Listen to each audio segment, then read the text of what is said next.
साल 2015 की वो घटना जब एक को पायलट ने जानबूझकर जर्मन विंग्स की फ्लाइट को क्रैश करवा दिया था। उसने ऐसा क्यों किया? जब इन्वेस्टिगेशन की गई तो कारण जानकर सभी के होश उड़ गए। इस हादसे में 144 पैसेंजर सहित 6 क्रू मेंबर्स की मौत हो गई थी। चलिए विस्तार से जानते हैं इस फ्लाइट की हादसे के बारे में। क्राइम अजीब सी देख रहे सभी दोस्तों को मेरा प्यार भरा प्रणाम। आप सभी दोस्तों से मेरा निवेदन है कि मेरा इस चैनल को सब्सक्राइब जरूर कर लीजिएगा, क्योंकि बहुत सारे दोस्त वीडियो तो देखते हैं, सब्सक्राइब नहीं करते हैं, क्योंकि एक वीडियो बनाने में बहुत मेहनत लगती है। तारीख 24 मार्च 2015 जर्मन विंग्स की फ्लाइट 9525 ने सुबह 10:01 पर स्पेन के बार्सिलोना एल प्राट हवाई अड्डे से उड़ान भरी थी। फ्लाइट को डेसलफोर्ट एयरपोर्ट पर लैंड करना था। इस प्लेन में 144 पैसेंजर्स और 6 क्रू मेंबर सवार थे। फ्लाइट को 34 वर्षीय पायलट पैट्रिक सोंडेनहाइम उड़ा रहे थे, जिसके पास फ्लाइट चलाने का 10 साल का कुशल अनुभव था, जबकि उनके साथ को पायलट थे 27 साल के एड्रियन लुबित्स, जिसके पास सिर्फ 630 फ्लाइट आवर्स का अनुभव था। इस प्लेन में सवार ज्यादातर यात्री जर्मनी और स्पेन के थे। जर्मन विंग्स फ्लाइट 9525 लगभग 25 साल पुराना विमान था, लेकिन इनकी मेंटेनेंस इतनी अच्छे से की गई थी कि यह विमान यात्रा के लिए सुरक्षित था। उस दिन मौसम भी बिल्कुल साफ था, बारिश और तूफान का नामो निशान तक नहीं था।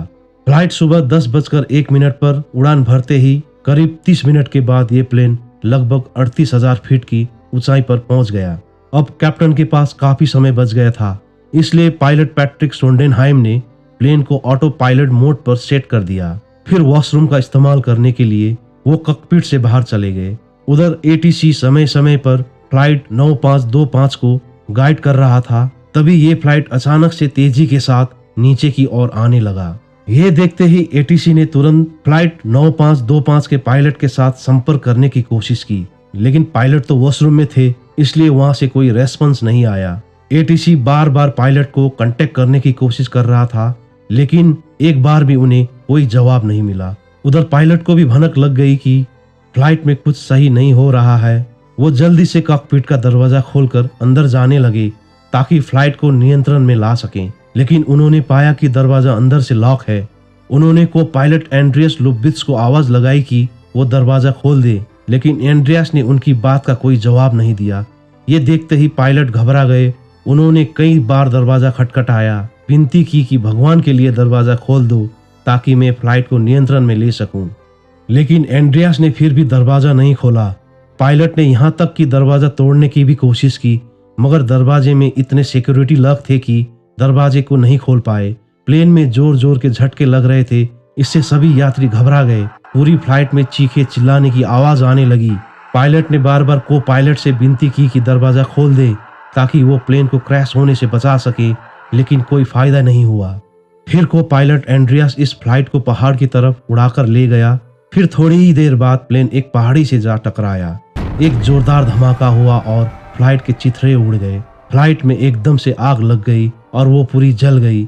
इसमें सवार सभी लोग यानी पूरे 150 लोग मारे गए। कुछ परिवार वालों को तो अपनों की डेड बॉडीज तक ठीक से नसीब नहीं हुई, क्योंकि शवों की हालत ऐसी हो चुकी थी कि उन्हें पहचानना ही मुश्किल था। डीएनए टेस्ट के जरिए शवों की पहचान की गई। फिर उन्हें उनके अपनों को सौंप दिया गया। प्लेन के छोटे छोटे टुकड़े, पैसेंजर्स के कटे हुए अंग और उनका सामान चारों तरफ बिखरा पड़ा था।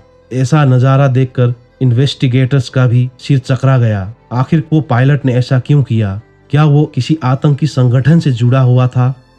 इस बात का पता लगाना अब इन्वेस्टिगेटर्स के लिए जरूरी हो गया था। इसके लिए घटनास्थल से इन्वेस्टिगेटर्स ने कॉकपिट वॉइस रिकॉर्डर और फ्लाइट डेटा रिकॉर्डर को बरामद किया गया, लेकिन इसे डिकोड करने के बाद भी इन्वेस्टिगेशन टीम को कुछ खास जानकारी नहीं मिल पाई। लेकिन एक सबूत मिला। पायलट पैट्रिक सोंडेनहाइम इस प्लेन को ऑटो पायलट मोड में डालकर कॉकपिट से बाहर गए थे। तभी को पायलट ने दरवाजा अंदर से बंद कर लिया था और ऑटो पायलट को डिसएंगेज कर दिया था। साथ ही उसने कॉकपिट के डोर को इलेक्ट्रिक सप्लाई करने वाले मेन स्विच को भी बंद कर दिया था, ताकि पायलट बाहर से भी दरवाजा खोलने की कोशिश करे तो वो खुले ही ना।